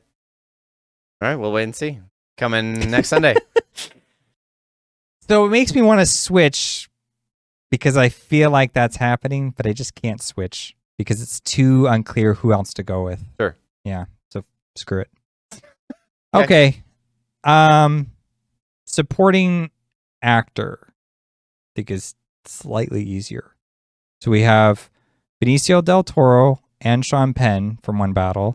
Uh-huh. You have Delroy Lindo from Sinners, Jacob Elordi from Frankenstein, he was the creature, and then Stellan Skarsgård. Well, I haven't seen Stellan's performance, but he's always stellar. I would. I know who you're picking for. I don't need you to tell me. Oh, who am I picking then? You're picking Sean Penn. That's fair. Yeah. He's the best. His performance is so funny. His is great. Yeah. So yeah, here's okay. here's the crazy thing, because I have Sean Penn winning too, but like he's won everywhere. He's won everything, and he won't go up and accept any of the awards. So it's just a womp every time he wins. Oh, so you think that's going to damage it? They're going to be that's like, well, what he's some not going to people come get think. it, so. But he keeps winning. So clearly it's not damaging it. Okay. Because otherwise he would start to lose, would he not? I can see why he keeps winning, because it's hilarious. His performance was top notch. Yeah. So I think so. I'm going to come back to this, though. Okay. Okay, so supporting actress. We have two actors, Elle Fanning and Inga. I can't say her last name or her middle name for that matter. They're both from Sentimental Value. They're both not winning, so forget it. This is a race between Amy Madigan for Weapons. Okay. She was, the bad guy. Oh, yeah, huh? Yeah. Teyana Taylor from One Battle, and then Wumi Musaki from Sinners. It's going to be Teyana Taylor. Okay. Oh, really? Is that who you vote for, too? No, I'd probably vote for The Witch, but no. Amy Madigan? Yeah. Gotcha. Why do you think Taylor will get it? The same reason that Sinners is getting all the attention it's getting. I just think it would be a political choice at that point. To go for Taylor? Why is that? How is she political? Well, I don't think that she's doesn't have a huge part in the film, and I think that, well, I particularly her performance is just like, it's so minute for the whole movie that to me it's like, okay, so why would we pick Taylor? Of all the people in that film, why would she make the list, in my opinion? Oh, to be there at all? Yeah. And that's where the strength is that it's I don't understand why she's on the list in the first place. So gotcha. I don't think she's a bad actress. I just don't think that she earned this title. Whereas The Witch and Weapons, pretty prominent. I see. So, well, I'm going to contrast you because I like Teyana Taylor. She's on my top 5. Okay. However, My top pick would be Odessa Zion from Marty Supreme, who wasn't nominated. She was the romantic pregnant interest? girl. Yeah. Okay. Uh-huh. I would have gone with her, but since she's not there, Tana's my second. She also has a really minuscule portion in that movie. Yeah, but that's the thing is I don't mind that. That's not a bother to me. I mean, there is a point when it's egregious, like what's her name? Isabella Rossellini last year. That was just ridiculous. She had like 5 lines, and the biggest that moment many? was, I don't even know if it was that many. It's Yeah. so it's like, dude, it's like 0. And then there's like one scene where she sits and stares intently, and then like unlocks a computer, and this is like Oscar worthy. Don't give me that. that's fair. That was ridiculous. I will say, I'll actually rescind a little bit. I forget that the moment, the viral moment is Tana Taylor pregnant with the machine gun, right. which everybody tends to remember from that film. I keep forgetting it's in the movie at all. I'm like, oh yeah, smoking and drinking while she's pregnant. Okay, yeah, uh-huh. Yeah, so I liked her performance. She really got under my skin, for one. True. Where I was just like, what is this person? But then, like, I kind of like someone was pointing out, I was watching online, he was dissecting, like, the directing, but then it inadvertently kind of revealed something about her acting. And it's this shot early on where there's, like, a group of the French 75, and they're kind of coordinating. And then, like, everybody kind of parts, and then Taylor gives, like, DiCaprio this, like, point and this, like, kind of scowl. And it's just so hard to understand what she's trying to communicate with that. Is she telling him, like, you go get him, like, we got this? Or is she telling him, like, don't screw this up because this is my moment? It's like, you don't know. And so since she has such a small presence but leaves such a memorable impact throughout the whole movie, it's like, I can't forget her character. Like, and so I feel like if you leave a strong enough impression for me to remember you and your influence on these characters, even though you're not present, then it seems like it's more award worthy. And I will say the Oscars does like to go for that because they did it for Moonlight. I forget his name, Marshall Ali. I forget his name, something like that. The Green Book guy. Okay. But he was in that, and he won Best Supporting Actor for a performance where he's not in the movie very much. Okay. And even like going back to like Silence of the Lambs, Anthony Hopkins, he won Best Actor for what many consider a supporting performance because he's not in that movie very much. But he leaves such a profound impression on you. So I feel like when you've got the Best Picture winner, and you've got a supporting performance that carries a lot of weight, that's worth something. And then the other reason I kind of think Taylor, and this is where we can kind of start putting the perspective together, is that can you imagine if One Battle After Another wins Best Picture and Director, and the only actor to go with it is the actor who plays the white supremacist? That's fair. Bad optics. It just seems like bad optics, yeah. But then again, But Sean Penn just delivered with that thing. Of the performances in that movie, like Sean Penn. Right. From the moment he steps on screen with his weird facial expressions and a stupid haircut and the walk is the walk's brilliant. Is peak entertainment. I actually like the one where he's walking in the hotel to see the Christmas Adventures, or he's leaving, or one of the two. And it's kind of slowed down a little bit, and it's a close up, but you could see like his shoulders, and he's still like it's just this like, and his face with the music, it's so like this dramatic, like he's gonna get like coronated. Yeah, and it's like the most ridiculous thing to be coronated, or it's so bad. I am a Christmas adventurer. So good. Yeah. Okay. So. Did the daughter not get any nominations? I always forget her name, but Chase Infinity, yeah, the Willa character. Yeah, no, she missed. Wow, surprise on that one.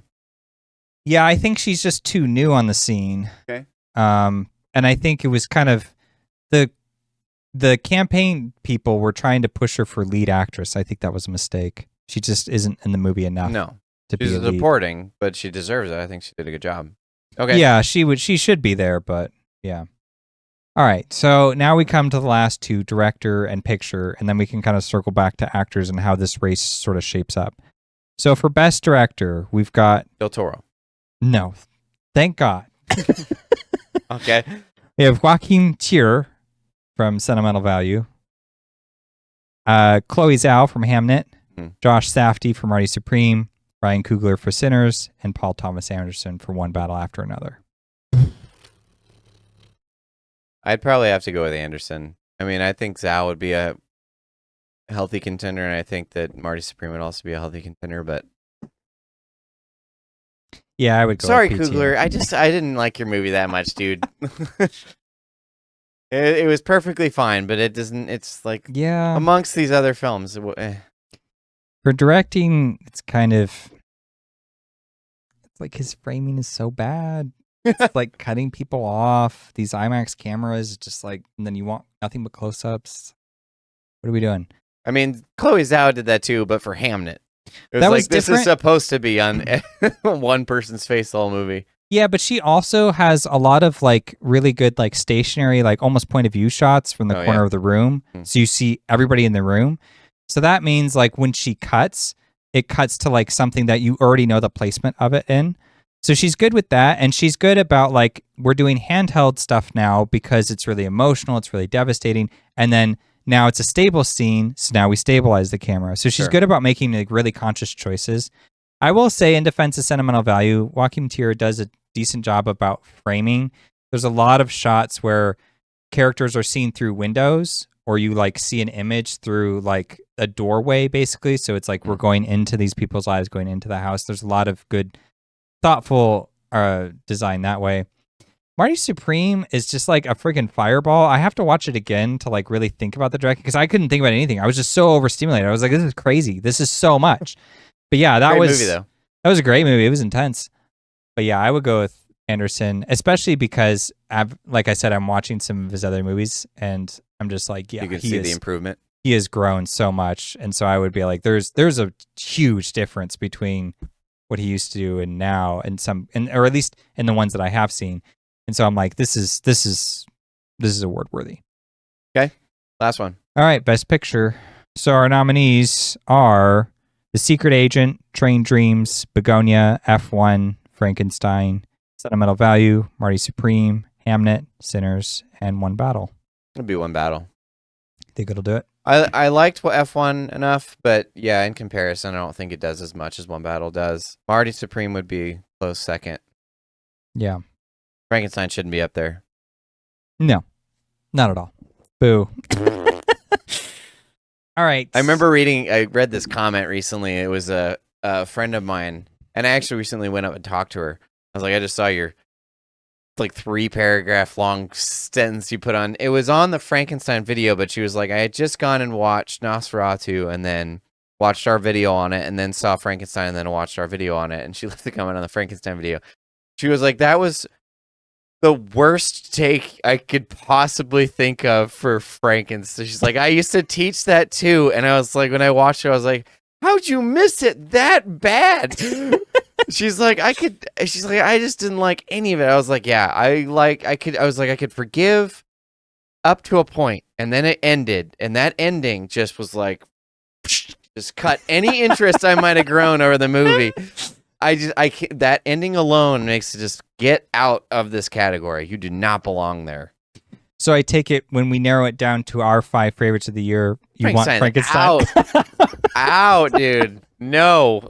Yeah, Terrible. I think I'd accept anything other than that one. That was one of the worst I'm this going to year. replace So it right bad. now. We're putting Smash Machine in there. Like, look, but Smash Machine isn't that great of a movie, but it's better than Frankenstein. Adapted screenplay. We could do. I thought we could do Weapons. Weapon. Oh, it's not in. It's I not guess for it's not Best in there at all. Picture. Yeah. Okay. Because actually, That is I a great movie. I feel like most of the films I liked got Best Picture nominations. Weapons was the only one. I forgot about that one. And I liked Avatar. Sorry. I'm not gonna fight for that. I get it. We should do some of those schlockish franchises and break them down. That'd be fun. Okay. So speaking of, we gotta eliminate 5 because this is just too ridiculous. Yeah, because it has 10 now, right? And instead of 5, like all the other categories, and so it makes the pool a little too diluted. Yeah, it's hard to parse through 10. So last year we did this. We cut them down, just shaved off 5 of them, cut it down to 5, and then we did an honorable replacement. Yeah. So we're gonna do the same thing this year.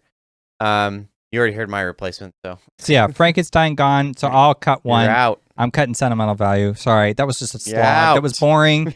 You could have been so much more interesting. Get Back kicked. to you. You're booted. Okay. What do you want cut? Yeah, I'd certainly cut Frankenstein. It would be. Well, yeah, but I'm throwing it back to you. I just cut one, you cut one, so cut it on. Oh, cutting down to 5. That's right. Okay, Yeah. so well, You got 2 easy picks with Train Dreams and Secret Agent. 'Cause we didn't see I've not those. seen them. That's not fair. But whatever. Yeah, I just got both of those too. Then out. Okay, so then what we're left with is One Battle, Sinners, Hamnet, Marty Supreme, F1, and Bugonia. I'd probably throw Bugonia amongst those. I think it's the weakest. As much as I enjoyed that film, I'll live with it not being up for Best Picture. Yeah, I don't think that's the category No. that it has to have. No. It needs the Jesse Plemons. It needs the adapted screenplay. Those are the strengths. Who else would you get rid of then? I just got rid of 2, I guess. So we still have One Battle, Sinners, Hamnet, Marty Supreme, F1. I would choose F1 over Sinners. Do we want to cut one to make room for weapons, or are we good with it as is? I'd choose Weapons over Sinners. Just weapons over Sinners. I don't think I cut that though. It's not that I want to cut it. I think, but I guess I would be more comfortable with it being cut for weapons than I would be. I wouldn't cut it for Smashing Machine. No. Well, the reason I say that is it's still an original story and an original idea. Yeah. And I do like that a lot. But And Weapons has that too. It does. Yeah. And I think, well, I don't know for Weapons necessarily, but for Sinners, it has a richer history to it. It's very inspired by a bunch of different things. Whereas Weapons has a couple, I suppose, but they're pretty vague. Yeah. A lot more overt with Sinners. I would have put it in for like screenplay for sure. I'm sorry I missed there. Which one? Weapons. Oh, yeah. But yeah, for Best Picture, I don't know that I would really lose any sleep over that. I think we keep them.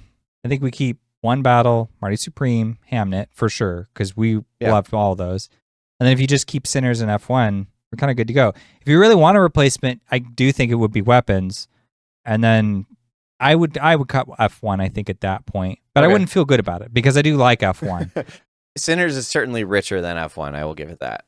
Yeah. F1 is just kind of a straightforward entertainment film. Sinners got a little more depth to it for sure. At least what I could say about Sinner. Well, I mean, because F1 does have good, like, interesting themes as well.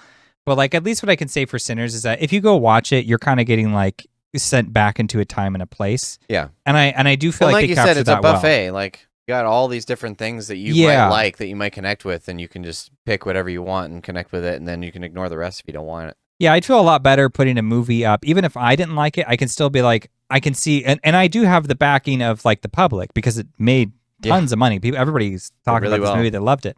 So I'm like, look, the public loved it. I feel a little more responsible to put it forward. Even though I didn't connect with it, that doesn't mean like I don't see where the connector points are. It's different with like sentimental value because I'm like, you're going to have to explain to me what you got out of this because I didn't.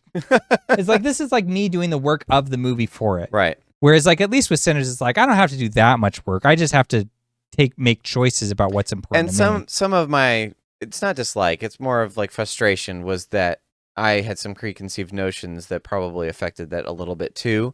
But they were lines that he kept putting in there that I thought would have been more effective if they had been connected, and he didn't, and he did it intentionally. And I was like, why? Why would you not connect them? If you're going to put them in the same movie, connect the lines. I don't understand why you would do that.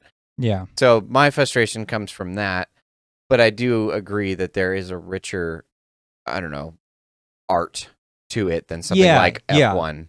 Mm-hmm. So yeah, there's just kind of a thematic like richness to it, and like even though like the cinematography, even though I would vote for One Battle, it would be kind of, it's kind of begrudging. I actually like all the cinematography noms, even, well, no, actually not Frankenstein. I was about to give it a pass, and then I was like, wait a minute, I wanted Bugonia. weakest choices. Ugh, so terrible. Okay, so here's the thing. That's my prediction, right? Is that One Battle comes away with like, what is that? Adapted screenplay, picture, director, Sean Penn, Tana Taylor, editing, cinematography. That's 7. So that is kind of like, that's your solid, that's Everything Everywhere at Once score, that's Oppenheimer score. In the modern era, 7 wins for like a big movie that the Academy really loves. That's what it gets. A couple acting wins in there. So I've done the math down. The tricky part is this going to be just a whacked out year where Sinners overperforms. And it's like, it's hard to argue because like, it's just like, I can't go to that Sinners prediction because for me, it's just like one battle is unstoppable. So if you had Sinners versus like Oppenheimer, what would happen? Oh, like a okay. lot of people are saying like, what if Everything Everywhere was against Oppenheimer? And it's like easy, Oppenheimer wins. It destroys it. There's no competition whatsoever. Right. And it's like on some level you could be like, well, that's ridiculous. Like they both had the same like score at the end. And it's like, yeah, but like not against each other. yeah, and it's like when you look at like the Everything Everywhere year, it's like what else were they going to go with? And people act like, you know, oh, it was going to go with, gosh, I don't even remember the nominees that year. But a lot of them were like Steven Spielberg's The Fabelmans, I think, was one. And it's like, that's a great movie, but it's like, that's like such a personal, intimate story. That's not like mass appeals type stuff. Sure. There's Top Gun Maverick, great movie, but like popular movie, not something that wins that Best Picture slot. So like, it does make sense on some level how Everything Everywhere could kind of like find that niche, but I just don't know how Sinners is going to find that niche. I do think my predictions are wrong, though. I don't see a 16 nominations film walking away with no acting awards. That seems crazy. So I guess it could be Michael B. Jordan for Best Actor, but that just seems like weird. I have so many issues with that performance. It's nothing against him. He's a fine actor. Yeah. But he's playing like 5 people, and he gets like 5 minutes to develop each one. He plays a 20s gangster, then a more angry 20s gangster, then a vampire hunter, then finally he gets to do that sad dramatic thing at the end. Oh, I see. Where he like, so maybe that's the skill, is that he does all of those things. Maybe that's why it's like a great performance. Sure. But for me, I'm just like, huh? Like, I'm following Timothée Chalamet through this like tumultuous thing, and he's this most horrible person ever, but I'm still kind of hoping he wins just because everybody else is an a-hole. Because he's still an underdog to some level. It's yeah, and I'm just like, how does he manage to make me care about his plight, even when he's such a little just... So I just feel like there's something more to that. But to be fair, I also would have to watch like Ethan Hawke's Blue Moon. That's throw fair. that in there. Okay. So I don't know. That could be the upset. Amy Madigan could pull ahead. I think that's unlikely for Weapons. It's a horror picture. Sorry, you would need a screenplay or a makeup nom. Not going to happen. Wound Me from Sinners. That one, I think Taylor is like the most in jeopardy. It's either her or Chalamet. One of them is wrong. Oh, gotcha. In your prediction. In my Okay. predictions, Yeah. because Wound Me Musaki has a better shot. She won BAFTA. That's helpful. Madigan wins SAG, but SAG they pick like Johnny Depp for Pirates of the Caribbean. Like, you're never going to win an Oscar for that performance. It's great. Like, I support it, but let's just be real here.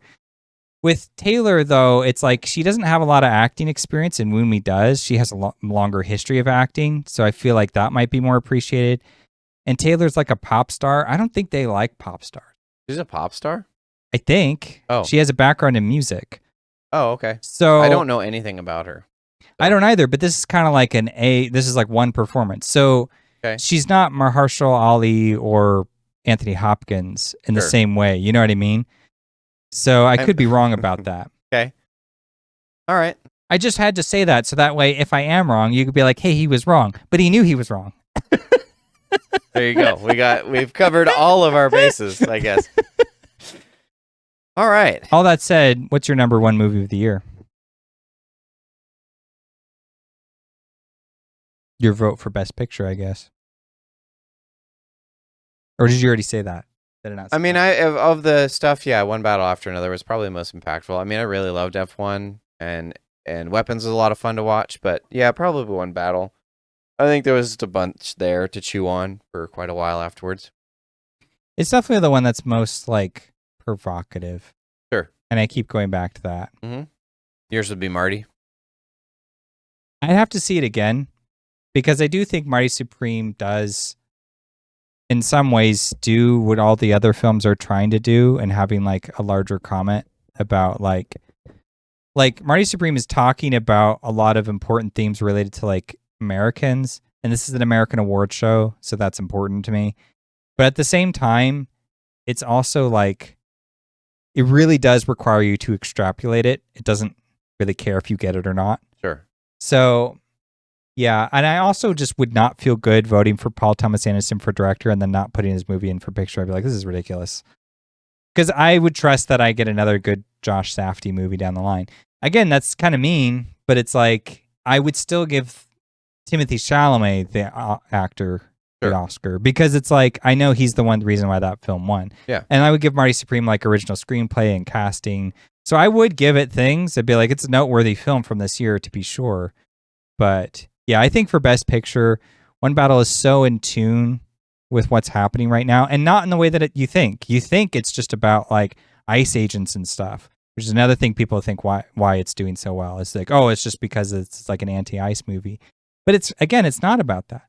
It's about like these extremist political ideologies and how that totally becomes this destructive force. And then the characters in the middle that are just trying to maintain what they have. Yeah. So, yeah, I feel like because it is articulate and not just like political for the sake of being political, like it still has an endearing story that can prevail. Yeah. I think it wins. Okay. Okay, so with that, we're going to be watching the Oscars on the 15th. What I do with that on this channel, I'm not quite sure, but we definitely will have a response like we did last year. At least by Thursday or Tuesday. Sure, we can do it on Thursday, whatever. Yeah, but we'll have it on Tuesday. So stay tuned for that. And then comment below what you guys think is coming up, what you think is winning, what you resonated with this year, where you disagree with us, where you agree with us, like, subscribe, all that stuff. But definitely leave your hate comments. I really want to hear those ones. We're going to get so much flack for this. No, Michael B. Jordan's the best. We might. Who cares? I want to hear that argument. I want to know, is it just the multifaceted character? Is that what's so great about it? Because yeah, I guess I can't think of too many characters that are comparable. Tom Hardy did one where he played twins. It was like a gangster film. And apparently that was pretty revolutionary on a technical level because of how they filmed it, and then also because he played those two. But they were significantly different. Michael B. Jordan's weren't as different, in my opinion. Well, they were brothers. It makes sense. Yeah, but I mean, he's still playing twins. So I see. Yeah, but that's the only one I can compare it with off the top of my head. Either way, yeah, I'd like to hear what you guys had to say about Michael B. Jordan. Like, he's obviously a good actor, but he's against great. What else was going on this year, I think wasn't a stellar performance as some of the others. That's all. Yeah. Anyway, do you have anything else to add? Good.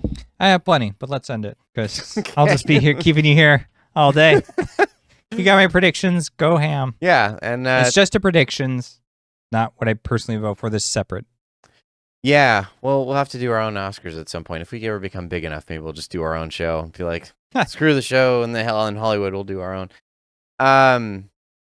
Thanks for watching our first Super Show. I don't know what to call this. I'm just calling it a Super Show. It sounds stupid, but this is the first time we've like crammed all this together. So hopefully you guys enjoyed it. I'll probably cut it up into segments or whatever to make it more accessible, but it's pretty long, but I think we covered a lot and I think we did a decent job. So let us know how we did there too. Anyway, thanks for watching.